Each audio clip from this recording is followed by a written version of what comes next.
व्योमवद्व्याप्तदेहातीतोऽक्षरं ब्रह्म भगवान् पुरुषोत्तमः जनो जानन्निदं सत्यं मुच्यते भवबन्धनात्। પ્રશ્નો એ મનુષ્ય જીવનની વાસ્તવિકતા છે અને આપણે રોજિંદા જીવનની અંદર રોજ ઉઠીને નવા ને નવા પ્રશ્નોનો અનુભવ કરતા જોઈએ છીએ. કિશોર અવસ્થામાં છીએ એટલે હવે આપણે જરા વધારે વિચારતા પણ થયા છે. એટલે બાળપણમાં આપણે અબુધ અવસ્થાની અંદર જે પ્રશ્નો નહોતા એ પણ હવે ઘણા બધા આપણે અનુભવીએ છીએ. કોઈને એવો પ્રશ્ન છે કે અત્યારે હવે મંદી વધતી જાય છે, શું થશે? વૈશ્વિક મંદી. અને એમાં આપણે બધા ડાયમંડવાળા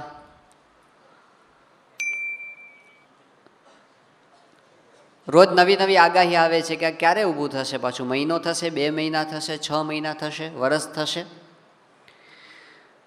ચિંતા થાય છે આપણને. આ એક પ્રશ્ન છે. વાસ્તવિકતા છે કે ઘણી વખત આપણે એવા ગૃહસ્થોને જોયા છે કે જે ખૂબ દેવામાં ડૂબી ગયા હોય, એને આપઘાતના જ વિચાર આવતો હોય, બીજું કાંઈ દેખાતું ન હોય, એને આખું જીવન અંધકારમય લાગતું હોય. આ એક વાસ્તવિક પ્રશ્ન છે. આપણે શારીરિક પ્રશ્નોનો અનુભવ કરીએ છીએ. કોઈક વખત એવો અસાધ્ય રોગ આવી જાય, પીડાય છે માણસ. કોઈક દિવસ હોસ્પિટલમાં મુલાકાત લઈએ ને આપણે જોઈએ તો આપણને એમ લાગે સંસારમાં દુઃખ સિવાય કંઈ નથી. હજારો પ્રકારના રોગ, શરીર સંબંધી પ્રશ્ન. આપણે જે અવસ્થામાં છીએ એમાં વધારે આ બાબતમાં કોન્શિયસનેસ હોય છે કે મારો દેખાવ કેવો છે, હું કેવો લાગુ છું, મારું રૂપ બરાબર નથી. પહેલાંને ભગવાને કેટલું સારું રૂપ આપ્યું છે, મારી પાસે એવું નથી. Inferiority complex. બુદ્ધિના પ્રશ્નો કે મારામાં એટલી આવડત નથી, એટલી બુદ્ધિ નથી જેટલી બીજાની અંદર છે, મને યાદ નથી રહેતો. ભણનારા વિદ્યાર્થીઓને પ્રશ્ન થાય છે. આપણે લઘુતા ગ્રંથિનો અનુભવ કરીએ છીએ. આ પણ એક વાસ્તવિક પ્રશ્ન છે. કૌટુંબિક પ્રશ્ન હોય છે. ઘણી વખત ઘરની અંદર બનતું ન હોય, પિતા પુત્રને બનતું ન હોય, ભાઈ ભાઈને બનતું ન હોય, અને આપણે કદાચ સંયુક્ત પરિવારની અંદર રહેતા હોઈએ, સાસુ વહુને બનતું ન હોય. એના પ્રશ્નો ડિસ્ટર્બ કરે છે આપણને. મજા નથી આવતી. બધું જ સારું હોય ઘરની અંદર, પણ જો આ પ્રશ્ન હોય ને તો આપણને આનંદ નથી આવતો, સુખ નથી અનુભવી શકતા આપણે. આવા ઘણા પ્રશ્નો આપણે અહીં લઈને બેઠા હઈશું આપણે કે આ મારો પ્રશ્ન છે. આપણા વ્યક્તિગત કેટલાક અંગત પ્રશ્નો છે. આપણા સ્વભાવ, આપણા દોષો. આપણને કામ પીડે છે, ક્રોધ પીડે છે, ઈર્ષા પીડે છે. આપણે જાણીએ છીએ ખોટું છે પણ છૂટતું નથી. આળસ નથી છૂટતી મારાથી, પ્રશ્ન છે. તો આવા અનેક પ્રકારના પ્રશ્નો એની વચ્ચે આપણે જીવીએ છીએ. અત્યારે આપણે બેઠા છીએ, શિબિરનો આનંદ લઈએ છીએ, પણ અંતરના એક ખૂણામાં એકાદ પ્રશ્ન એવો છે કે જે આપણને સતત ડંખ્યા કરે છે. ઘણા બધા આનંદના પ્રસંગની અંદર પણ આપણને એક ખોટ સાલ્યા કરે છે કે આટલું બરાબર નથી, આટલું બરાબર નથી. આ આપણા મનુષ્ય જીવનના વાસ્તવિક પ્રશ્નો છે. આજે આપણે પ્રશ્નોનું સમાધાન લેવા માટે વચનામૃત પાસે જવાના છીએ. શ્રીજી મહારાજે એક બહુ જ અદ્ભુત વાત આ વચનામૃતની અંદર આપી દીધી. મહારાજે આપણને એવો વિશ્વાસ આપી દીધો, પ્રતીતિપૂર્વક મહારાજે કીધું કે તમારા તમામ પ્રશ્નોનું આત્યંતિક સમાધાન વચનામૃતમાં છે જ. શ્રીજી મહારાજે કીધું મનુષ્ય દેહથી ન થાય એવું કંઈ જ નથી, બધા પ્રશ્નોનું સમાધાન એ થઈ શકે. આપણી મૂંઝવણ એ વચનામૃત 100% ટાળી શકે એમ છે, પણ સમજીને ટાળવાની વાત મહારાજ કરે છે. સારંગપુરનું 18મું વચનામૃત, એમાં મહારાજ કહે છે કે જીવ પ્રાણી માત્ર, એમાં મનુષ્ય જે વિચાર થતા આપણા જીવનમાં પ્રશ્નોને મૂંઝવણો આવે છે, પણ એ મૂંઝવણો ટાળવાના 2 માર્ગ છે. એક મૂર્ખનો રસ્તો છે અને એક સમજૂનો રસ્તો છે. મહારાજ કે મૂર્ખ માણસ શું કરે? તો મૂર્ખ માણસ જ્યારે મૂંઝાય ત્યારે શ્રીજી મહારાજ કહે છે કાં તો શું કરે? સૂઈ જાય, કાં તો ઉપવાસ કરે, કાં કોકની સાથે ઝઘડો કરે, અને કાં રડે, અને કાં પછી આનાથી પણ સમાધાન ન થાય તો મહારાજ કહે છે છેલ્લી બાકી મરે પણ ખરો, આપઘાત કરે, જીવનથી હારી જાય છે માણસ. બુદ્ધિશાળી માણસો હારી જાય છે. આપણને દુનિયામાં દેખાતો હોય, મોટી મોટી ડિગ્રીધારી હોય, મોટા મોટા બિઝનેસમેન હોય, પણ આત્મહત્યાનો રસ્તો એ લે છે. શ્રીજી મહારાજ કહે છે કે મૂંઝવણ ટાળવા માટેનો આ મૂર્ખનો રસ્તો છે. તો સમજીને ટાળે તો મહારાજ કહે કે આપણા બધા જ દુઃખો ને બધા સ્વભાવોનું સમાધાન થઈ શકે એમ છે. એ રસ્તો આપણને વચનામૃત બતાવવાનું છે. કારણ કે વચનામૃત એક શાસ્ત્ર છે, અને શાસ્ત્ર માટે રામાનુજાચાર્ય એક બહુ જ સરસ ઉપમા આપી છે. એમણે કીધું છે માતૃ પિતૃ સહસ્રેભ્યો ભી વત્સલતરમ શાસ્ત્રમ. શાસ્ત્ર કેવું છે કે 1000 માતા અને 1000 પિતાઓનો પ્રેમ ભેગો કરીએ એના કરતાં પણ વધારે પ્રેમ આપનારું શાસ્ત્ર છે. માતૃ પિતૃ સહસ્રેભ્યો ભી વત્સલતરમ. એમાંય વચનામૃત તો શાસ્ત્રનું શાસ્ત્ર છે. હજારો માતા પિતાઓનો પ્રેમ જો શાસ્ત્ર આપતું હોય તો વચનામૃત તો બધા શાસ્ત્ર માત્રનું શાસ્ત્ર, પૂર્ણ પુરુષોત્તમ નારાયણની વાણી, એનું આપણા પરનું વાત્સલ્ય એવું તો દુનિયામાં બીજું કોઈ ના આપી શકે. તો એની અંદર આપણા પ્રશ્નોનું સાચું સમાધાન, આપણા દુઃખનું આત્યંતિક સમાધાન એ આપણને મળે છે. એ આજે આપણે સમજવાના છીએ. પણ પહેલી શરત એ છે કે જ્યારે આપણે વચનામૃત પાસે સમાધાન લેવા માટે જઈએ છીએ ત્યારે વચનામૃતની રીતે સમાધાન લેવાની આપણી તૈયારી હોવી જોઈએ, આપણી રીતે નહીં. આપણે જ્યારે મહારાજ પાસે જઈએ છીએ ત્યારે મહારાજને એમ આપણે કહીએ કે મહારાજ આપ આપની રીતે મારા દુઃખનું સમાધાન કરો, મારી રીતે નહીં. આપણી કોઈ જ શરત નહીં, કોઈ જ ઠરાવ નહીં. મોટાભાગે એવું થતું હોય છે કે આપણે જ્યારે જઈએ છીએ સંત પાસે, ભગવાન પાસે, આપણે એમ કહીએ છીએ કે મારું પ્રશ્નનું સમાધાન આ રીતે જ આપો, કે મને તમે સુખી બનાવો, પણ કરોડ રૂપિયા આપીને જ સુખી બનાવો. મહારાજ કે તું સુખી બનાવવાનું મારા પર છોડી દે, રીત તું મને સમજાવીશ નહીં.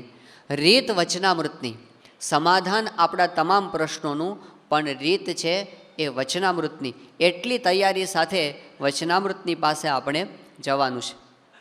તો કઈ રીતે આપણને વચનામૃત સમાધાન આપે છે? તો સૌથી પહેલી વાત શ્રીજી મહારાજે આપણને આ ગ્રંથની અંદર સમજાવી છે એ છે કે આપણે આત્મા છીએ અને આત્માનો સ્વભાવ આનંદ છે. આપણે આનંદ રૂપ છીએ. આપણી પાસે ભગવાન છે જે આનંદનો મહાસાગર છે. આપણો સ્વાભાવિક ગુણ જ એ છે કે આપણે અખંડ આનંદની અંદર રહી શકીએ. અને જો આપણને આનંદનો અનુભવ ન થતો હોય, જીવનની કોઈ પણ ક્ષણે આપણને થોડોક પણ દુઃખનો અનુભવ થતો હોય, તો સમજવું કે આપણે આપણી સ્વાભાવિક સ્થિતિમાં નથી, આપણે કંઈક ભૂલ કરીએ છીએ. આપણે કંઈક ભૂલમાં બેઠા છીએ. કાં તો એ આપણી સમજણની ભૂલ છે, કાં તો આપણા વર્તનની ભૂલ છે. બેમાંથી કોઈક એક ભૂલની અંદર આપણે બેઠા છીએ, તો જ આપણા અંતરની અંદર અશાંતિ, દુઃખ કે મૂંઝવણનો અનુભવ થાય. તો આપણી ભૂલને પહેલાં તો આપણે સ્વીકારવી કે જો મને કંઈક દુઃખ અત્યારે અનુભવાયું છે તો નક્કી મારી કંઈક ભૂલ છે. આ સ્વીકારવાથી આપણી પ્રગતિની અને આપણા પ્રશ્નના સમાધાનની શરૂઆત થાય છે. જો એ સ્વીકારીએ નહીં, જો આપણે એવું ન સ્વીકારીએ કે મારે કંઈક મારું સમાધાન જોઈએ છે, એના માટે હું મારી જાતની ભૂલ સ્વીકારું છું, એવી તૈયારી જો નહીં હોય તો પછી આપણને વચનામૃત પણ સમાધાન નહીં આપી શકે. શ્રીજી મહારાજે ગરડા અંત્યના 6થા વચનામૃતની અંદર આ વાત કરી. મહારાજે કીધું કે જીવનો સ્વભાવ એવો છે કે જ્યારે કંઈક ભૂલ થાય ને પોતાની તો બીજા ઉપર નાખી દે. કે કેમ સિનેમા જોવા ગયો હતો, એ કે શું કરીએ, જો ને મિત્રોએ બહુ આગ્રહ કર્યો ને એટલે મારે જવું પડ્યું. ભૂલ આપણે કોના પર નાખી? મિત્રો ઉપર નાખી. કે કેમ તું ગુસ્સે થઈ ગયો? એ કે મારે તો કંઈ ગુસ્સે નહોતું થવું, પણ પેલો જો ને આટલી બધી મશ્કરી કરે ને મારી સાથે આમ કરે, પછી મારાથી રહેવાય? મારાથી સહન થઈ શકે ને એટલી બધી એણે મારી સાથે આવી રીતે મશ્કરી કરી, એટલે આપણેથી પછી ભાઈ કેટલું સહન થાય? માણસની કંઈક લિમિટ હોય કે નહીં? એટલે પછી મારાથી રહેવાય ને, એટલે પછી મેં તો એને જવા દીધી હામી. નથી સહન થઈ શકતું. આપણે માતા પિતા માટે કહીએ કે ભાઈ વાત વાતમાં ટોક ટોક કરે, શું કરીએ? પછી આપણાથી કંઈ હદ હોય કે નહીં? આપણે માણસ છીએ એટલે પછી મેં તો ધડ દઈને જવાબ આપી દીધો. આપણે કાં પરિસ્થિતિનો વાંક કાઢીએ છીએ, આપણે કાં કોઈક બીજી વ્યક્તિનો વાંક કાઢીએ છીએ કે મારે તો નહોતું કરવું, પણ ફલાણાએ આવું કર્યું ને એટલે મારે આવું કરવું પડ્યું. મહારાજ કે એ વાત ખોટી છે. જો આપણે કાંઈક ભૂલ કરી તો એ આપણો જ વાંક છે, બીજા કોઈનો વાંક નથી. આટલો સ્વીકાર કરવો જ જોઈએ. અને ત્યાં તો મહારાજે ત્યાં સુધી વાત કરી કે ઇન્દ્રિયો અંતઃકરણનો પણ વાંક ન કાઢવો, મનનો પણ વાંક ન કાઢવો. મન ઉપર ન નાખો કે મારું મન છે મને ખેંચી ગયું. ના, મહારાજ કે તમે મનના રાજા છો. પ્રથમનું 57મું વચનામૃત શ્રીજી મહારાજ કહે છે કે આત્મા તો ક્ષેત્રજ્ઞ છે અને જે ધારે તે કરી શકે. એ પોતે ધારે તો ઇન્દ્રિયો અંતઃકરણને પોતાને વશ વર્તાવી શકે. જો મન અને ઇન્દ્રિયો આપણા કયામાં નથી તો સમજવું આપણે જ ભૂલ કરી છે. એ ભૂલનો પહેલાં સ્વીકાર કરવો અને પછી આપણને એ સમાધાન આપવાની શરૂઆત વચનામૃત કરે છે. હવે આપણે ભૂલ તો જાણી કે મારી આ ખામી છે, હું ગુસ્સે થઈ જાઉં છું, મારી જ ખામી છે. કે હું આવી રીતે ખોટા આકર્ષણમાં તણાઈ જાઉં છું, એ મારી જ ખામી છે. આળસ કરું છું, એ મારી જ ખામી છે. અથવા તો મને કંઈક દુઃખનો અનુભવ થયો, મારી જ ખામી છે. પણ હવે કરવાનું શું? તો 3 વસ્તુ આપણે જોવાના છીએ. પહેલી ટ્રીટમેન્ટ છે ફર્સ્ટ એડ ટ્રીટમેન્ટ. તમે લોકોએ દવાખાનાની અંદર જ્યારે જાઓ ત્યારે કંઈક વાગ્યું હોય તો પહેલાં શું કરે છે? First aid treatment. જ્યારે આપણને કંઈક વાગ્યું હોય તો પહેલાં જે આપણને શું કહેવાય, મલમપટ્ટી કરે એને શું કહેવાય? First aid treatment. આપણને એપેન્ડિક્સનો દુખાવો એકદમ ચાલુ થઈ ગયો અને હવે એ વખતે શું કરવાનું હોય? તો ઓપરેશન કે તાત્કાલિક ન કરવાનું, પહેલાં પેઇન કિલર આપીને ઊંઘાડી દે, આપણને એક ઇન્જેક્શન મારીને હુડાવી દે, એને શું કહેવાય? First aid treatment. એમ આપણને જે ક્ષણે પ્રશ્ન આપણા જીવનમાં આવ્યો એ ક્ષણે એમાંથી નીકળવાનો ઉપાય મહારાજે અદ્ભુત બતાવ્યો છે લોયાના 6 વચનામૃતની અંદર. શ્રીજી મહારાજ કહે છે કે ઘણી વખત એવા પ્રશ્નો આપણા જીવનમાં આવે, આપણે ફેસ ન કરી શકીએ, આપણને થાય કે બસ હવે આપણે નહીં આમાં આગળ વધી શકીએ. તો એવા સમયે મહારાજ કહે છે કે ભગવાનની પ્રાર્થનાનો આધાર લેવો. એમાં મહારાજ આંતરિક સ્વભાવો સામેની વાત કરે છે કે આપણને સમુદ્રના મોટા મોટા તરંગો ઉછળતા હોય એવા ઘણી વખત સંકલ્પો થાય, જેની સામે આપણે ટકી ન શકીએ એવા સંકલ્પો થાય, ત્યારે શું કરવું? તો મહારાજ કે એ વખતે દીન ભાવે ગદગદ કંઠે સ્વામિનારાયણ સ્વામિનારાયણ સ્વામિનારાયણ એમ નામ બોલતા બોલતા તાળી વગાડતા વગાડતા ભગવાનની પ્રાર્થના કરવી. હવે કદાચ તાળી વગાડવાનું એવું ન બને, આપણે એવા સ્થાનમાં હોઈએ તો, પણ મનની અંદર આપણે સ્વામિનારાયણ સ્વામિનારાયણ સ્વામિનારાયણ સ્વામિનારાયણ, ગુસ્સો આવી ગયો સ્વામિનારાયણ સ્વામિનારાયણ, કોઈ આપણને ખરાબ વિચારો આવવા માંડ્યા સ્વામિનારાયણ સ્વામિનારાયણ, કદાચ આપણને એવું લાગે કે આ સમયે હું ભૂલ કરી બેસીશ સ્વામિનારાયણ સ્વામિનારાયણ. અંતરમાંથી આમ વેગ લગાડવો સ્વામિનારાયણ નામના ભજનનો. મહારાજ કે એક તો આ આપણે અંતરથી ગદગદ ભાવે પ્રાર્થના કરવી અને એ વખતે શ્રીજી મહારાજ કહે છે કે ભગવાનને સંભાળવા અને મુક્તાનંદ સ્વામી જેવા મોટા સંતને સંભાળવા, આવું વચનામૃતની અંદર કીધું છે. તો ભગવાન શ્રીજી મહારાજ આપણા માટે, પ્રમુખ સ્વામી મહારાજ એ ભગવાનનું પ્રત્યક્ષ સ્વરૂપ છે. તો પ્રમુખ સ્વામી મહારાજને સંભાળવા, બાપાને સંભાળવા અને પછી આપણા જે મોટા સંતો છે, મુક્તાનંદ સ્વામી જેવા છે, ડૉક્ટર સ્વામી, મહંત સ્વામી, ત્યાગોલભ સ્વામી, કોઠારી સ્વામી, આ બાલમુકુંદ સ્વામી, ઈશ્વર સ્વામી, આવા જે વડીલ સંતો છે એને સંભાળવા, તો મહારાજ કહે છે કે ઇન્સ્ટન્ટ ગેરંટેડ ઉપાય છે કે ગમે તેવા દુઃખની અંદર કે ગમે તેવા આપણા દોષની અંદર આપણે આવી જતા હોય ને, આપણને એમાંથી મહારાજ બહાર કાઢી મૂકે, તરત જ એની અસરમાંથી આપણને બહાર કાઢી લે. આ અજમાવવા જેવો ઉપાય છે કે જે શ્રીજી મહારાજે ગેરંટી સાથે આપણને આપેલો છે. તો પહેલી વાત છે ફર્સ્ટ એડ ટ્રીટમેન્ટ. જ્યારે આપણને દુઃખનો કે દોષનો અનુભવ થાય ત્યારે આ કરવું. પછી એનાથી આગળ વધીને શું કરવું? તો મહારાજ કહે છે કે આ તો ટેમ્પરરી સોલ્યુશન છે, પણ પછી શું? તો જે પરિસ્થિતિ થઈ હોય ત્યાં આગળ એ પરિસ્થિતિને સુધારવા માટેનો પ્રયત્ન કરવો, આ બીજું પગથિયું છે.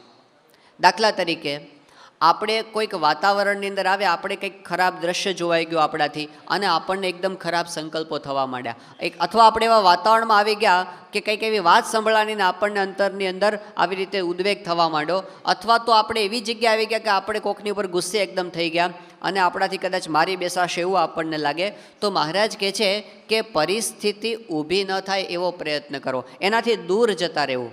આ વાત મહારાજે ગરડા પ્રથમના 18મા વચનામૃતની અંદર કરી છે કે આપણો સ્વભાવ કેવો છે કે જેવા વાતાવરણમાં જઈએ ને એવું આપણું મન થઈ જાય. મહારાજ કે સુંદર 7 માળની હવેલી હોય અને એની અંદર બધા કાચના તકતા જડેલા હોય અને એની અંદર પછી બધી વિષયી માણસોની સભા ભરાઈને બેઠી હોય અને એની અંદર ભાઈ વેશ્યાઓ થઈ કાર કરતી હોય અને દારૂના સીસા ભરેલા પડ્યા હોય અને બધા પરસ્પર પાતા હોય, એવા વાતાવરણમાં જો કોઈ ભગવાનનો ભક્ત જાય ને તો પણ એકાદ ડોઝ લગાવી દે. અને તૃણની ઝૂંપડી હોય, ફાટેલી ગોદડી હોય, એના ઉપર ભગવાનના પરમહંસ બેઠા હોય અને એ પોતે ભગવદ્ વાર્તા કરતા હોય, એવા સ્થાનની અંદર જો કોઈ આસુરી જીવ જાય ને તો પણ એ વખતે તો એનું હૃદય છે નિર્મળ થઈ જાય. વાતાવરણની અસર. આપણે અહીં બેઠા છીએ, આપણા વિચારો જુદા હોય, અને જો આપણે હોટેલમાં જઈને બેસીએ, આપણા વિચારો જુદા હોય. અસર થાય છે વાતાવરણની. શ્રીજી મહારાજ કહે છે કે એવો ઓછામાં ઓછો પ્રસંગ થવા દેવો કે આપણે એવા ખરાબ વાતાવરણની અંદર આવીએ. હવે અત્યારે તો કેવું છે, હવેલીમાં જવું પડે એમ નથી. આજનું વાતાવરણ એવું છે કે તમે રસ્તા પર જતા હો, આંખ ઊંચી કરો ને સામે હવેલી, ટીવીની સ્વિચ ઓન કરો ને આખી હવેલી આપણા ઘરમાં. હા, હવેલીમાં હવે જવું પડે એમ નથી. ઘરે બેઠા હોય, તમારા મોબાઈલમાં હવેલીઓ આવી ગઈ છે ને હવે તો. હા, હવેલીઓ હવે શોધવા જેવી પડે એમ નથી. પણ એ હવેલી આખી પૃથ્વીમાં તો આવું વાતાવરણ છે, પણ પૃથ્વીને કાંઈ કાંટા પાથરેલા હોય પૃથ્વી પર, આખી પૃથ્વી મઢવા જવાય. શું કરવાનું? બસ આપણા પગમાં જોડા પહેરી લેવાના. એટલે એના માટે શ્રીજી મહારાજે આપણને વાત કરી છે કે આપણી આંખનો ને આપણા કાનનો સંયમ કરવો. એવી વાત સાંભળવી નહીં જે આપણને ડિસ્ટર્બ કરે છે, એવી વાત છે એ જોવી નહીં કે જે આપણને ડિસ્ટર્બ કરે છે. યોગીજી મહારાજ એકદમ પ્રેક્ટિકલ સૂચન આપતા. એ કહેતા કે રસ્તા પર તમે ચાલતા જતા હો, યુવાનોને કહેતા 4 હાથથી દૂર તમારી નજર ન જવી જોઈએ. આ યોગીજી મહારાજનું વાક્ય. 4 હાથથી દૂર તમારી નજર ન જવી જોઈએ. એક્સિડન્ટ ન થાય એનું ધ્યાન રાખવાનું, કોઈનારે અથડાઈ ન પડવાનું ધ્યાન રાખવાનું. પણ ઇન્ટેન્શનલી તમે ડાફોળિયા મારતા હો એવું ન જ બનવું જોઈએ. એમાં આપણે આપણું સત્વ ગુમાવીએ છીએ, આપણી શક્તિ ગુમાવીએ છીએ, આપણી સ્થિરતા ગુમાવીએ છીએ. અંતે અશાંતિના સાગરમાં જ આપણે ડૂબવું પડે છે. તો મહારાજ કહે છે કે એવી પરિસ્થિતિ ઊભી ન થવા દેવી જે પરિસ્થિતિમાંથી તમને દુઃખ થાય છે. સાથે સાથે સુધારવાનો પ્રયત્ન કરો કે સત્સંગ વધારવો. આપણે અભ્યાસ કરતા હોઈએ, મહેનત વધારવી. ધંધાની અંદર ખોટ ગઈ, એમાંથી બહાર નીકળવા પ્રયત્ન કરવો. તો શ્રીજી મહારાજે એવી ગેરંટી આપી છે કે આવી રીતે જો પુરુષ પ્રયત્ન તમે કરશો તો પ્રારબ્ધની અંદર ગમે તેવું લખ્યું હશે ને, એ પ્રારબ્ધને પણ તમે હટાવી શકશો. એવું પુરુષ પ્રયત્નની બળ છે. આ વાત આવે છે ગરડા મધ્ય પ્રકરણના 27મા વચનામૃતની અંદર. મહારાજ કહે છે કે ભૂંડા પ્રારબ્ધ આપણા ગમે તેવા હોય, એના કરતાં 8 ગણું વધારે બળ પુરુષ પ્રયત્નમાં છે. પ્રારબ્ધ કરતાં 8 ગણું વધારે બળ એ પુરુષ પ્રયત્નની અંદર છે. આવું મહારાજ મધ્ય 27માં કીધું છે. એનો ભાવાર્થ આવો નીકળે છે. તો આપણે આપણી પરિસ્થિતિને સુધારવા માટે પ્રયત્ન કરવો, મહેનત કરવી, એ વાત શ્રીજી મહારાજે બીજા ઉપાય તરીકે બતાવી છે. અને આપણા તમામ દુઃખનું આત્યંતિક સમાધાન આવે એવી ત્રીજી વાત મહારાજે કરી છે કે આપણા બધા જ પ્રશ્નોનું સમાધાન થઈ જાય. તમે બહારથી કંઈક વાગ્યું હોય અને મલમપટ્ટી કરો તો બરાબર છે, પણ તમારા લોહીનો વિકાર હોય ને એને લીધે તમને જો ફોડકીઓ થતી હોય તો પછી બહાર કાંઈ મલમપટ્ટી કરવાથી કામ નહીં લાગે. થોડોક સમય કદાચ રાહત થાય, તમે એન્ટીબાયોટિક્સ આપી દે, કદાચ સ્ટેરોઇડ્સ આપી દે, ઉપર દવા લગાડી દે, થોડો સમય થાય, પણ એક જગ્યાએથી ફોડકી બંધ થઈ બીજી જગ્યાએથી શરૂ થશે, બીજી જગ્યાએ બંધ થઈ, પણ લોહીમાંથી જ વિકાર નીકળી જાય. એટલે આપણે પ્રશ્નોની અંદરથી બહાર જ નીકળી જઈએ, ગુરુત્વાકર્ષણની બહાર આપણે જતા રહીએ. જીવનના કોઈ જ પ્રશ્નો આપણને અસર ન કરી શકે એવા મજબૂત આપણે બની શકીએ એવો સૈદ્ધાંતિક ઉપાય શ્રીજી મહારાજ આ ત્રીજો બતાવે છે. એમાં શ્રીજી મહારાજ આપણે એક મોટી ભૂલ સુધારવાની વાત કરે છે. આપણી મોટામાં મોટી ભૂલ કઈ છે? તો મહારાજ કહે છે આપણી મોટામાં મોટી ભૂલ કોઈ હોય તો એ છે આપણું અજ્ઞાન. કે આપણે જે વસ્તુને જેમ છે એમ સમજતા નથી. જે વસ્તુ જેમ છે એમ નથી સમજતા એ આપણું અજ્ઞાન છે. ગુણાતીતાનંદ સ્વામી એમની વાતોમાં એક સિદ્ધાંત આપ્યો છે. સ્વામી કહે છે કે આ લોકમાં 2 દુઃખ છે, અન્ન વસ્ત્ર ન મળે કે ન પચે. આ 2 દુઃખ મારા ગુણાતીતાનંદ સ્વામી બતાવે છે. સ્વામી કહે છે કે આ 2 સિવાયના જેટલા પણ દુઃખ છે ને એ બધા અજ્ઞાનના દુઃખ છે. એટલે આપણે બેઠા છીએ, અંતરદ્રષ્ટિ કરીએ, ખાવાનું મળે છે, મળે છે, કપડાં મળે છે, મળે છે, રહેવાનું મળે છે, મળે છે, પચી જાય છે, ખાધેલું પચી જાય છે. તો હવે જો આપણે કોઈ પણ દુઃખનો અનુભવ કરતા હોઈએ, ગુણાતીતાનંદ સ્વામી સિદ્ધાંત કહે છે કે અજ્ઞાનનું દુઃખ છે. અને અજ્ઞાનથી જે દુઃખ ઊભું થયું હોય એના ટાળવા માટે જ્ઞાન સિવાય બીજો કોઈ ઉપાય નથી. ઉપરથી હેઠે પછડાવ ગમે તે કરો, જ્ઞાન સિવાય અજ્ઞાનનું દુઃખ છે ટળે એમ નથી. તો આપણે જેમ છે એમ નથી સમજતા એ અજ્ઞાન છે, અને જેમ છે એમ સમજવું એ જ્ઞાન છે. તો કોને જેમ છે એમ સમજવાના છે? 5 વસ્તુ. શ્રીજી મહારાજ 5 વસ્તુ બતાવે છે જેમ છે એમ સમજવી. પહેલી વાત, એક તો ભગવાનને જેમ છે એમ સમજવા, પ્રત્યક્ષ ભગવાનને અને સંતને જેમ છે એમ સમજવા. બીજી વાત, પોતાને જેમ છે તેમ સમજવું. ત્રીજી વાત, આ જગતને જેમ છે એમ સમજવું. ચોથી વાત, આ ભક્તોને જેમ છે એમ સમજવા. અને પાંચમી વાત, આપણી ક્રિયાના હેતુને જેમ છે એમ સમજવો. આ 5 વસ્તુ બરાબર યાદ રાખવાની છે આપણે. પહેલું, ભગવાનને જેમ છે એમ સમજવા. બીજી વસ્તુ, પોતાને જેમ છે તેમ સમજવું. ત્રીજી વસ્તુ, જગતને જેમ છે એમ સમજવું. ચોથી વાત, ભગવાનના ભક્તોને જેમ છે એમ સમજવા. અને પાંચમી વાત, એ આપણી દરેક ક્રિયાના હેતુને જેમ છે એમ સમજવો. આ વાત શ્રીજી મહારાજે વચનામૃતની અંદર વાત કરી. એમાં સૌથી પહેલી વાત મહારાજ કહે છે કે પ્રત્યક્ષ ભગવાનને જેમ છે એમ સમજવા.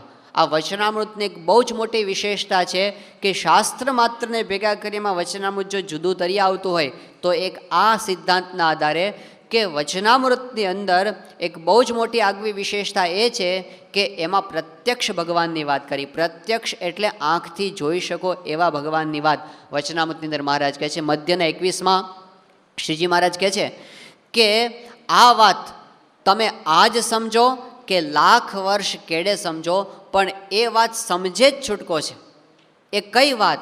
તો શ્રીજી મહારાજ કહે છે કે આકાશમાં એક ભગવાન બેઠા છે અને જગતનું સંચાલન કરે છે અને આમ છે ને તેમ છે. એવું તો ઘણા બધા દુનિયામાં બોલે છે ને સમજે છે, પણ જે ભગવાન આકાશમાં બેઠા છે કે જે ભગવાન દુનિયાનું સંચાલન કરે છે એમ લોકો માને છે, એ મારી સામે જે પ્રત્યક્ષ ભગવાન બિરાજમાન છે એ જ હું જેને આંખથી જોઈ શકું છું એ જ ભગવાન છે, આનાથી પર બીજો કોઈ નથી. એવી પ્રત્યક્ષ ભગવાનને વિશે દ્રઢતા થાય. મહારાજ કે આપણા દુઃખનું એક મોટામાં મોટું કારણ એ છે કે આપણે આ વસ્તુ જેમ છે એમ સમજતા નથી.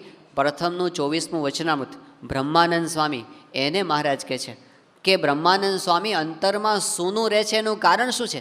સૂનું સમજાય છે ને, અંતરમાં સૂનું સૂનું રહ્યા કરે, આમ મજા ન આવે, કે બધું બરાબર હોય પણ કે મજા નથી, મૂડ નથી. બસ એ મૂડ ન હોય, મજા ન હોય એનું કારણ શું મહારાજ બતાવે છે? એક જ કારણ કે તમે કોઈ દિવસ પ્રાપ્તિનો વિચાર કર્યો નથી કે મને કોણ મળ્યા છે.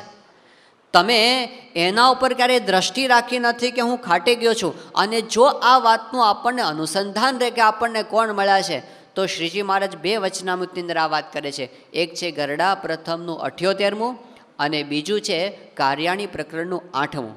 શ્રીજી મહારાજ કહે છે કે જો આપણને સમજાઈ જાય કે મને કોણ મળ્યા છે તો 8 પોર આનંદના સમુદ્રમાં ઝીલ્યા કરે. ખાલી કલ્પના તો કરો, આપણને ભલે આનંદનો અનુભવ નથી પણ આનંદનો સાગર હોય, ઝરણું નહીં, નદી નહીં, હા સરોવર નહીં, પણ આનંદનો મહાસાગર. અને આનંદના મહાસાગરમાં 1 સેકન્ડ કે 2 સેકન્ડ કે 1 કલાક નહીં, 8 પોર 24 કલાક આપણે એની અંદર ઝીલ્યા કરીએ, આનંદ કર્યા કરીએ. એવો ઉપાય મહારાજ બતાવે છે. આ જ ઉપાય, બસ તમે પ્રત્યક્ષ ભગવાન મને મળ્યા છે, બહુ જ મોટી વાત મળી ગઈ છે, આ વાત તમે સમજો અને એનું અનુસંધાન રાખો. આપણી મોટી ભૂલ આમાં ક્યાં થતી હોય છે કે આપણે કથા વાર્તાની અંદર ઘણી વખત આ વાત સાંભળેલી છે, ઘણી વખત આપણે બીજાને કદાચ આ વાત કરી પણ હશે, આવી વાત વાંચીને થોડીક વિચારી પણ હશે, પણ જ્યારે આપણે આપણા જીવનના પ્રશ્નોનો વિચાર કરીએ છીએ ત્યારે આપણને આપણા પ્રશ્નો એટલા બધા મોટા લાગે છે કે આ પ્રાપ્તિની વાતને આપણે ભૂલી જઈએ છીએ. દુઃખ તો છે જીવનમાં, સાચી વાત છે. કે કોઈ કહે છે કે મારા શરીરમાં રોગ છે, સાચી વાત છે. કોઈ કહે છે કે મારી આર્થિક સ્થિતિ ખરાબ છે, સાચી વાત છે. કોઈ કહે છે કે બસ મને બહુ બુદ્ધિ ભગવાન નથી આપી, સાચી વાત છે. કોઈ કહે છે કે મને સ્વભાવ બહુ પીડે છે, સાચી વાત છે. આ કંઈ ખોટી વાત નથી. પણ જેમ આ બધા પ્રશ્નો સાચા છે એમ મને ભગવાન મળ્યા છે એ પણ સાચી વાત છે, એ ખોટી નથી. અને જો ભગવાન મળે એ વાત સાચી છે તો પછી આ પ્રશ્નોની શું કિંમત છે? હિમાલયની પાસે પથ્થરો મૂકો, શું કિંમત છે? મને હિમાલય જેવી મોટી પ્રાપ્તિ થઈ છે, મારા બધા પ્રશ્નોને ટોટલ કરું તો એની સામે પથ્થરા જેવા છે, કંઈ કિંમત નથી. અનંત જન્મોથી સાધના કર્યા પછી જે સ્વરૂપની ઝાંખી ન થાય એ મને મળી ગયા છે અને હું ખાટી ગયો છું. આ ભગવાન મને મળ્યા. શ્રીજી મહારાજે પ્રથમના 27માં કીધું, જેના રોમ રોમની અંદર શ્રીજી મહારાજ બિરાજમાન છે એવા સત્પુરુષા પ્રમુખ સ્વામી મહારાજ છે. એની આંખમાં જોનારા ભગવાન, એના પગમાં ચાલનારા ભગવાન, રોમે રોમમાં. અને મહારાજે આપણને આદેશ આપ્યો છે, પ્રથમનું 37મું વચનામૃત, એવા સંતના દર્શન એ સાક્ષાત ભગવાનના દર્શન તુલ્ય છે. સારંગપુરનું 10મું વચનામૃત, એવા સંતના દર્શન થાય ત્યારે એમ સમજવું મને સાક્ષાત્કાર ભગવાનનું દર્શન થયું. આપણે ત્યાં જાન્યુઆરીની અંદર પ્રમુખ સ્વામી મહારાજ પધારશે સુરતની અંદર, અને એ વખતે આપણે દર્શન કરશું. આ દ્રષ્ટિથી આપણે દર્શન કરતાં શીખવાનું છે કે એ આ સત્પુરુષની જે આંખ, એના દ્વારા ભગવાન મારા પર દ્રષ્ટિ કરે છે. એ ચાલે છે ને, શ્રીજી મહારાજ ચાલે છે. એ બેઠા છે તો શ્રીજી મહારાજ બેઠા છે. આ જો આપણને સમજાઈ જાય તો એને લીધે આપણી પાસે કેટલી મોટી વસ્તુ આવી ગઈ છે. અત્યારે આપણે બધા બેઠા છીએ. હવે આપણને પૂછવામાં આવે કે આ દુનિયાની અંદર સૌથી વધુ ધનવાન વ્યક્તિ કોણ? ઘણા બધાને ખ્યાલ હશે. કોણ છે? Bill Gates. હવે કોઈક આગળ નીકળી ગયું. પેલો બફેટભાઈ છે, એનાથી આગળ છે. હવે આવા દુનિયામાં ઘણા હશે કે સૌથી વધુ ભાગ્યશાળી કોણ? તો આપણે ઇન્ડિયામાં બેઠા બેઠા વિચારીએ કે ભાઈ અંબાણી બ્રધર્સ તો ભાગ્યશાળી, એના જેવા બીજા કોઈ નહીં. કોઈ કે ભાઈ મિત્તલ તો એના કરતાં આગળ, પેલા લક્ષ્મી છે એ તો એના કરતાં આગળ, અને કે આના જેવા ભાગ્યશાળી તો કોઈ જ નહીં. બિલ ગેટ્સને કેટલું બધું ધન વાપરો તોય ખૂટે નહીં, 100 પેઢી સુધી વાપરે નહીં તોય ખૂટે નહીં, એટલું બધું ધન એની પાસે આવી ગયું છે. આપણી પાસે આટલી વ્યાખ્યા છે કે એની પાસે બહુ ઝાઝા પૈસા છે. એટલે ખરેખર જો આવા આપણે થઈ જઈએ ને તો જીવનમાં કોઈ પ્રશ્ન રહે થઈ. બિલ ગેટ્સની સંપત્તિ બધી આપણને મળી જાય, કોઈ પ્રશ્ન રહે જીવનમાં? રે? હા, બસ એ જ વાત થાય છે કે અત્યારે આપણે એ સમજવાના છીએ કે બિલ ગેટ્સ કરતાં અને પેલા કોણ, બફેટ, આ બફેટ કરતાં પણ આપણે વધારે ભાગ્યશાળી છે. એક આપણે બધા બેઠા ને કઈ રીતે સિમ્પલ ગણિત છે, આમાં કોઈ બહુ ઊંડી શાસ્ત્રની વાત નથી, સિમ્પલ ગણિત છે, સીધે સીધું ગણિત. કે આપણે ધીરુભાઈ અંબાણીને ઓળખતા હતા. ધીરુભાઈ અંબાણી પોતે ધામની અંદર ગયા, ધામમાં ગયા એવું કહેવાય, પણ એ જ્યારે ગયા ત્યારે એમની પાસે 80,000 કરોડ રૂપિયા હતા. હવે કેટલા? 90,000 કરોડ રૂપિયા એમની પાસે હતા. અને એમણે પોતે પોતાનું પેલું કાઢ્યું હશે, શું કહેવાય, વીમો કાઢ્યો હશે, લાઈફ ઇન્સ્યોરન્સ કાઢે ને. એટલે એમણે સમજી લો કે 25 કરોડ રૂપિયાનો એમણે પોતે ઇન્સ્યોરન્સ કાઢ્યો હશે. એ ગયા, એ 25 કરોડનો વીમો પાકી ગયો, પણ એમાંથી ધીરુભાઈને કેટલા મળ્યા? કંઈ નહીં. આ 90,000 કરોડ હતા, એમાંથી ધીરુભાઈના હાથમાં અત્યારે કેટલા છે? એકેય નહીં. અચ્છા, બિલ ગેટ્સ છે, એની પાસે આજથી 50 વર્ષ પછી એની શું મિલકત હશે? એની પોતાની કંઈ જ નહીં. એનું ભવિષ્ય શું? એનું ફ્યુચર શું? કે આ દેહ પડી જાય. ઘણી બધી ઇન્સ્યોરન્સ કંપની છે કે તમે મરી જાઓ પછી તમારા સંબંધીને 50 લાખ રૂપિયા આપી દે, પણ આપણે મરી જઈએ પછી આપણો હાથ ચાલે એવી કોઈ ઇન્સ્યોરન્સ કંપની દુનિયામાં છે? આપણો હાથ ચાલે એક જ ઇન્સ્યોરન્સ કંપની છે, મારા જનને અંતકાળે જરૂર તેડવા આવું. એ વીમો આપણી પાસે છે, જે વીમો બિલ ગેટ્સ પાસે નથી, જે વોરેન બફેટ પાસે નથી, કે જે અંબાણી બ્રધર્સ પાસે નથી. એ વીમો આપણે લઈને બેઠા છીએ. અને ક્યાં સુધી ખબર છે? 2 વચનામૃત આ ખાસ ગોખી નાખવા જેવા વાક્યો. પ્રથમનું 72મું વચનામૃત અને વડતાલનું 12મું, 2 વચનામૃત. શ્રીજી મહારાજ કહે છે આપણે ભગવાન આપણને પ્રત્યક્ષ મળ્યા. અને હવે આપણે કેવી સમજણ રાખવી? શ્રીજી મહારાજ કહે છે કે જે જીવ ભાવે કરીને મારું દર્શન કરશે અથવા મારી વાત સાંભળશે એનું પણ કલ્યાણ થશે. તો મારા કલ્યાણમાં શો સંદેહ છે? આપણે બધા એવું સમજવાનું છે કે તમે જે ઓફિસની અંદર કામ કરો છો ને એ બધાનું કલ્યાણ તમારા દર્શનથી. શ્રીજી મહારાજનું વરદાન છે આ. તો તમે બીજાને સદાવ્રત આપો છો કલ્યાણનું, કારણ કે આપણે પ્રત્યક્ષ ભગવાનનો આશરો કરીને બેઠા છીએ. એનો સંબંધનો મહિમા છે. આના મહારાજના વચનો છે, આ કોઈ ગૌમુખીમાંથી કાઢેલા વચનો નથી. શ્રીજી મહારાજ કહે છે કે તમારા દર્શને અનંત પતિત જીવનો ઉદ્ધાર થાય એવું તો આપણે એમના સંબંધે કરીને બેઠા છીએ. એટલે આ બ્રહ્માંડમાં આપણા તુલ્ય ભાગ્યશાળી માનો જ ભૂલ. હવે આની બાજુમાં આપણા પ્રશ્નો મૂકો તમે, કેટલા છે? કંઈ જ ગણતરીમાંથી. જે આપણે અનંત જન્મો પછી ન મળી જાય એ વસ્તુ આપણે કમાઈને બેઠા છીએ. આ વચનામૃત આપણને શીખવાડે છે કે આપણે ભગવાનના થયા, કેટલી વસ્તુ આપણને મળી. સાથે બીજી એક વસ્તુ, ભગવાનને જેમ છે એમ જોવા, એટલે એમને સર્વ કરતા સમજવા. જે કાંઈ ક્રિયા થાય છે બીજા કોઈ કરે છે, આપણે કરીએ છીએ, દુનિયામાં જે કાંઈ ઘટના બને છે એ બધી આપણે એમ સમજીએ છીએ કે ફલાણો કરે છે, આ માણસ કરે છે, આ કરે છે. કોઈ કરતું નથી. મહારાજ કહે છે પ્રથમના 74માં વચનામૃતની અંદર કે મારી મરજી વિના કોઈનું પાંદડું પણ હલાવ્યું હલતું નથી. આખા બ્રહ્માંડમાં કોઈનું ધાર્યું થતું નથી. એક ભગવાન સ્વામિનારાયણનું ધાર્યું થાય છે, અને એ જેમાં પ્રગટ છે પ્રમુખ સ્વામી મહારાજ, એમનું ધાર્યું આ જગતની અંદર થાય છે. બાકી કોઈનું ધાર્યું કંઈ થતું નથી. જો આ વસ્તુ આપણને સમજાઈ જાય કે જે કાંઈ થાય છે બધું એ જ કરે છે. હા, કોઈનું ગુણાતીતાન સ્વામી કે મારી ચૈતન્ય શક્તિ ખેંચી લઉં ને આખું જગત ગંધાઈ ઉઠે, બધું એમની શક્તિથી ચાલે છે દુનિયામાં જે કાંઈ થાય છે બધું. તો એ કરતાપણું જો આપણને સમજાઈ ગયું તો આપણા જીવનમાં જે કાંઈ પ્રશ્ન ઊભો થયો એમાં આપણને હતાશા નહીં આવે. કેમ? જે કર્યું એ બાપાએ કર્યું છે, અને દાસના દુશ્મન હરી કેદી હોય નહીં, જેમ કરશે તેમ સુખદ થશે. અરે એ કાંઈ એ નાના પશુનું દુઃખ નથી જોઈ શકતા, એક કબૂતરનું દુઃખ નથી જોઈ શકતા. એવા પ્રસંગો ઘણા બધા છે કે બાપા પોતે કીડી જેવા દુઃખનું જીવનું દુઃખ નથી જોઈ શકતા, અને એની મદદ માટે દોડી જાય છે. આપણે એના ખોળામાં બેઠા છીએ તો આપણે દુઃખી થાય એવું થવા દેશે? એ નહીં થવા દે. એટલે જે થશે એ સારા માટે જ થવાનું છે. કરતાપણાની આ દ્રઢતા હોય જીવનમાં કોઈ દિવસ હતાશા નહીં આવે, નિરાશા નહીં આવે.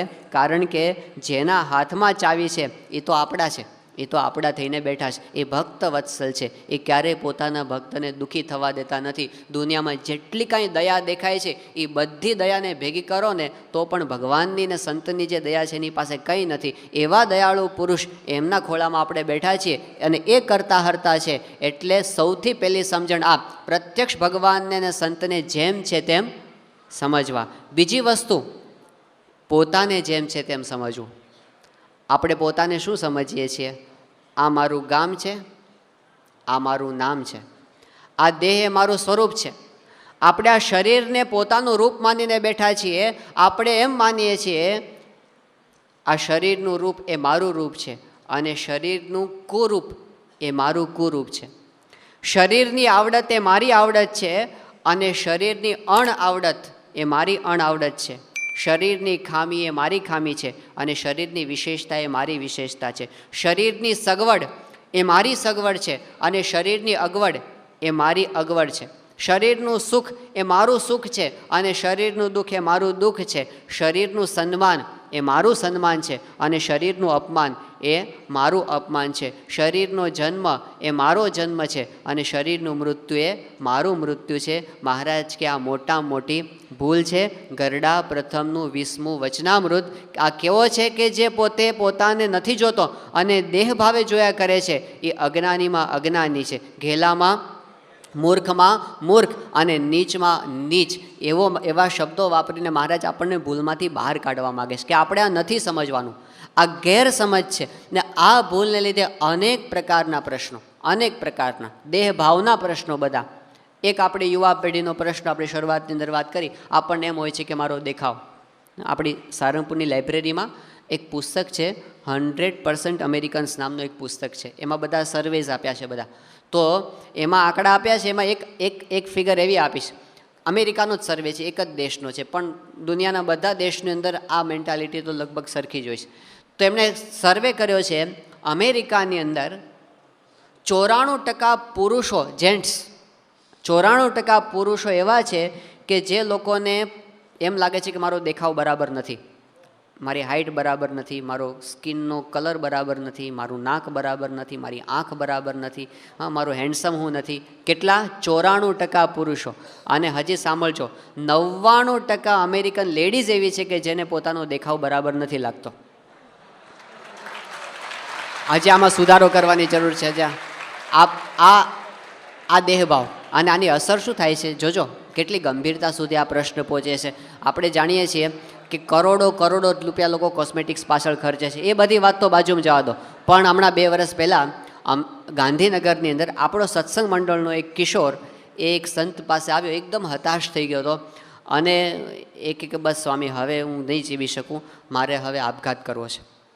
આપઘાત કરવાની અણી પર આવી ગયેલો એ છોકરો, 17 વર્ષની ઉંમર.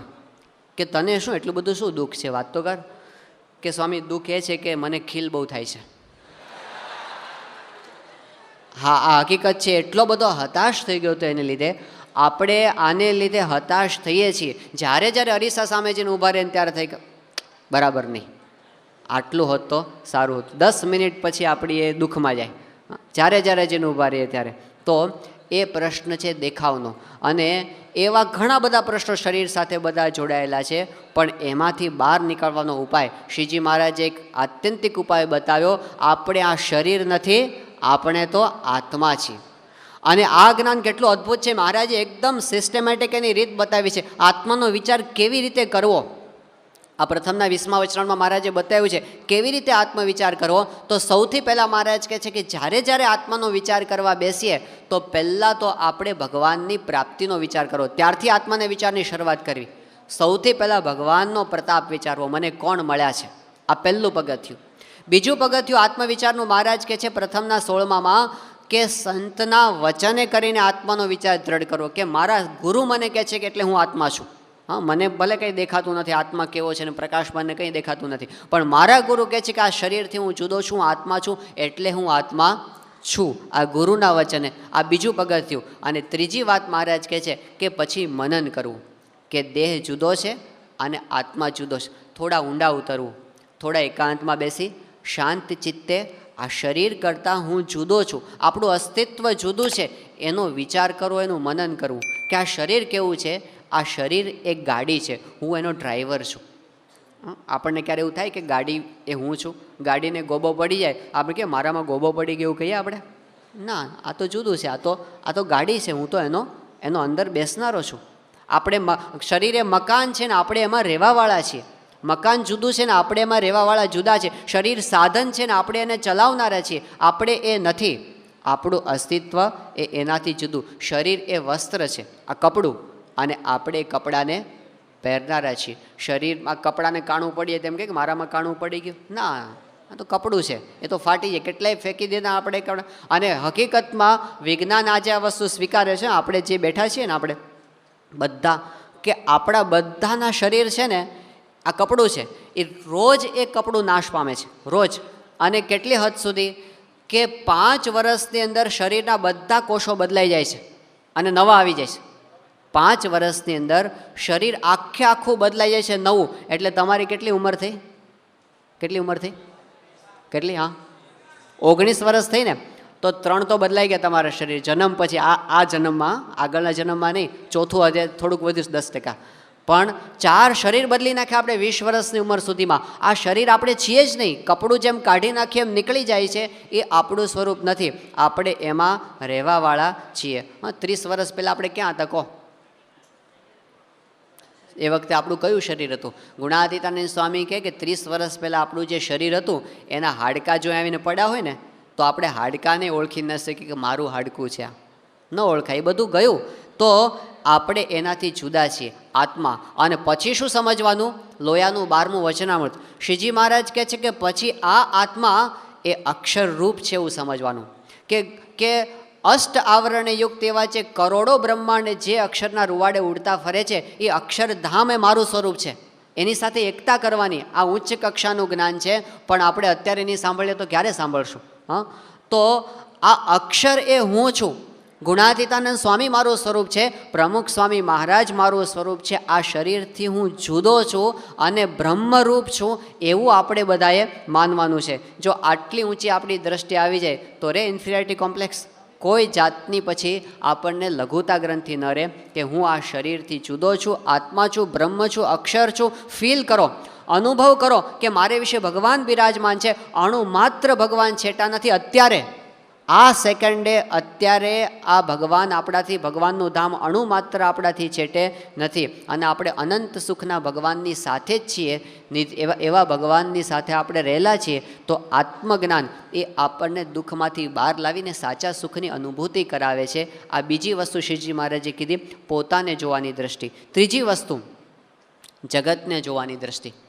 આપણે જગતને શું જોઈએ છે? ઓહો, આ તો બધું કાયમ માટે રહેવાનું છે. મહારાજ કહે છે સાંખ્ય દ્રષ્ટિ પ્રથમનું 12મું વચનામૃત, ક્ષણે ક્ષણે બધું નાશ પામે છે. પ્રલયની અંદર તો કાંઈ જ રહેતું નથી. આ બધું જ નાશવંત છે. પદાર્થ પણ નાશવંત છે અને આપણું શરીર પણ નાશવંત છે. આ બંને નાશવંત.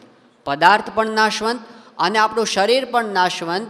જેમ આપણે ડિસ્ટન્સની અંદર દૂરનું જોઈએ છીએ ને, દાખલા કે વિજ્ઞાન એવી વ્યવસ્થા કરી આપી કે ટેલિવિઝનનું સ્ક્રીન આપણી સામે હોય અને 10,000 માઇલ કોઈ દૂરનું કોઈ દ્રશ્ય હોય, આપણે અહીં બેઠા બેઠા વિડીયો સ્ક્રીન ઉપર નિહાળી શકીએ છીએ. એટલે ડિસ્ટન્સમાં આપણે દૂરનું જોઈ શકીએ છીએ.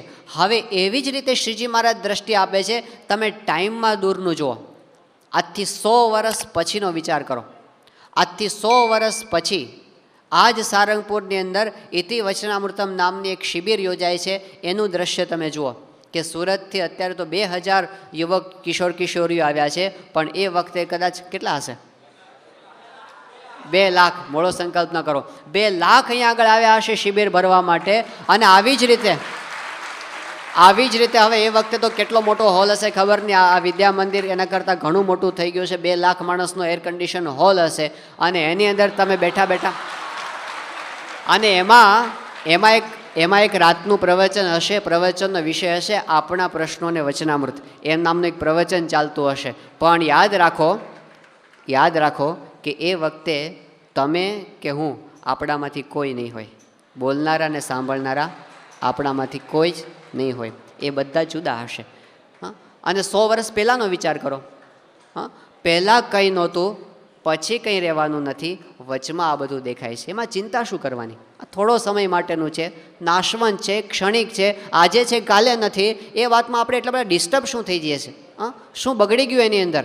કાંઈ સુધર્યું નથી ને કાંઈ બગડ્યું નથી.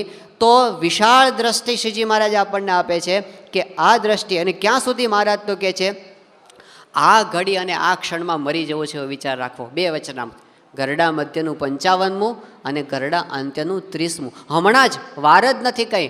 આવો સાંખ્ય વિચાર સતત રાખવો જે આપણને જીવનમાં ક્યારેય દુઃખી નહીં થવા દે. આ બધું જ નાશવંત છે. 100 વર્ષ પછી આપણું આ શરીર જે આપણે લઈને બેઠા છીએ, 10 મિનિટ વાળ ઓળતા કાઢીએ છીએ, એ વાળ ક્યાં હશે? શું હશે એનું? અરે રાખે નહીં મળતી હોય આ શરીરની, જેને આપણે આટલું બધું સાચવીએ છીએ ને, ક્યાંય રાખ નહીં મળતી હોય, એ થઈ જવાનું છે. નાશવંત પણ સાચી દ્રષ્ટિ છે. આમાં જરાય મેનિપ્યુલેશન નથી, આમાં જરાય કંઈ વધારો ઘટે. આ વાસ્તવિકતા છે. એ વાસ્તવિકતાને જોવાની એક દ્રષ્ટિ આપણે ભૂલી ગયા છીએ, એને યાદ કરાવે છે વચનામૃત આપણને. તો કહે છે કે પોતાને જોવાની એક દ્રષ્ટિ, આ શરીરથી હું જુદો છું, અને જગતને જોવાની દ્રષ્ટિ, આ જગત નાશવંત છે. આ ત્રીજી દ્રષ્ટિ. ચોથી દ્રષ્ટિ હવે ઝડપથી આપણે જઈએ છીએ. ચોથી કઈ હતી? આ ભક્તોને જોવાની દ્રષ્ટિ. આપણને શું દેખાય છે? આ હાવ આવો છે, આ ફલાણો ઠાવો છે, ઢીકણો આવો છે. ભેગા આપણે રહીએ છીએ અને આપણને એકબીજાના દોષો દેખાય છે, ભૂલ છે આપણી. શ્રીજી મહારાજ દ્રષ્ટિ આપે છે ગરડા અંત્યનું 2જું વચનામૃત, ગરડા અંત્યનું 21મું વચનામૃત. આ સભા કેવી છે? આ સભા કેવી છે? મહારાજ કહે છે કે તે બદ્રિકાશ્રમમાં સભા છે, ગોલોકમાં સભા છે, વૈકુંઠમાં સભા છે, એનાથી પણ અધિક. અને મહારાજ કહે છે જેવી અક્ષરધામમાં સભા છે ને, એવી જ આ મુક્તોની સભા છે. અને હું એક હરિભક્તને, આપણને કંઈ જ દેખાતું નથી આમાંથી, પણ મહારાજના વચનમાં વિશ્વાસ રાખવાનો છે. મહારાજ કહે છે એક હરિભક્તને હું અતિશય પ્રકાશે યુક્ત દેખું છું. અને પછી મહારાજ સોગંદ ખાય છે કે એમાં અમે જો લેશ માત્ર પણ મિથ્યા કહેતા હોઈએ તો આ સંત સભાના સમ છે. સોગંદ ખાઈને મહારાજ કહે છે. પણ આપણી પામરતા એવી છે, સોગંદ ખાધા પછી સમજાતું નથી. પણ આ દ્રષ્ટિ કે આ છે જ દિવ્ય ગુણાતીતાનંદ સ્વામી પહેલાં સત્સંગીના છોકરા સામું જોઈને કીધું. સ્વામી કે આ સત્સંગીના છોકરા સામું જોઈએ. આગળ જે અવતારો થઈ ગયા, એના કરતાં કરોડ ગણું વધારે દૈવત્વ આ સત્સંગીના છોકરાની અંદર દેખાય છે. તો આ ગુણાતીતાનંદ સ્વામી સાવ ગપ્પું માર્યું, સાવ ગપ્પું. આમ થોડુંક તો સાચું હશે ને. ગુણાતીતાનંદ સ્વામી કોઈને મસ્કા મારે એવા હતા જ નહીં.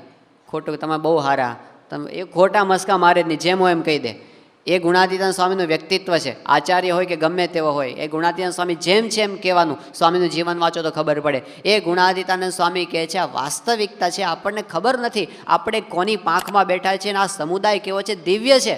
આ કોઈ સામાન્ય નથી, બધા અક્ષરધામના મુક્તો છે. એ દ્રષ્ટિથી આપણે એકને જોતા શીખવાનું છે. તો શ્રીજી મહારાજ એનું ફળ બતાવે છે ગરડા પ્રથમના 28માં. મહારાજ કે જો આ દ્રષ્ટિથી આપણે બધાને જોતા શીખશું, મહારાજે આઠે પોર આનંદની અંદર એ પોતે રહે, એને પોતે ક્યારેય જીવનમાં ઉદાસીનતાનો અનુભવ ન થાય, સુખના દરિયાની અંદર પોતે રહ્યા કરે, સતત આગળ વધતો રહે, બધા જ ગુણો એની અંદર આવી જાય, સત્સંગમાં અચળ પાયો થાય, ભગવાનની પ્રસન્નતા થાય. આવા અનંત ઉપાય, અનંત લાભ મહારાજે આપણને બતાવ્યા છે. એક જ વસ્તુ છે, સંબંધનો મહિમા અને ગુણગ્રાહક દ્રષ્ટિ. બધામાંથી આપણે ગુણ લેતા શીખવું. એ શ્રીજી મહારાજે ભગવાનના ભક્તોને જોવાની દ્રષ્ટિ. અને છેલ્લી વાત કરીએ કે આપણી દરેક ક્રિયાના હેતુને જોવાની દ્રષ્ટિ.